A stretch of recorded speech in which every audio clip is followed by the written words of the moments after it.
পেন্সিলের বাংলা অর্থ কি? 99% মানুষই জানেন না। বন্ধুরা, পেন্সিলের ব্যবহার আমরা কিন্তু ছোটবেলা থেকেই করে আসছি। আসলে আমরা কি জানি পেন্সিলের বাংলা অর্থ কি? 99% মানুষই জানেন না। ছোটবেলায় হাতে খড়ি হয়ে যাওয়া মানে স্লেট, পেন্সিল ও চক হয়ে ওঠে আমাদের বন্ধু। পড়ালেখা ছাড়াও পেন্সিল আঁকতে কিন্তু আমরা ব্যবহার করে থাকি, যে কারণে আমাদের অনেকেরই পেনের সাথে পেন্সিল সবসময়ই কাছে থাকে। তবে আপনাদের জানিয়ে রাখি, এই পেন্সিল শব্দটি কিন্তু একটি ইংরেজি শব্দ।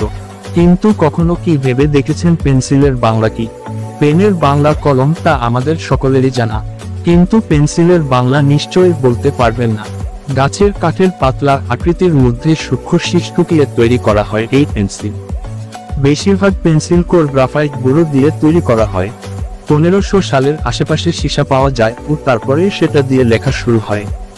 যদিও পেন্সিল আকৃতিতে আসতে কিন্তু অনেক বছর সময় লেগেছে।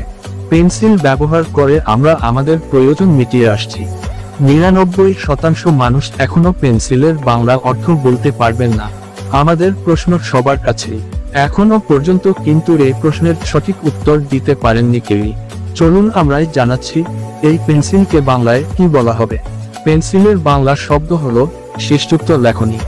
এবার থেকে কেউ জিজ্ঞেস করলে নিশ্চয় আপনিও খুব সহজে বলতে পারবেন এর উত্তর। ছোট থেকে সবাই এতবার পেন্সিল ব্যবহার করলেও বাংলা অর্থ আর জানা হয়নি।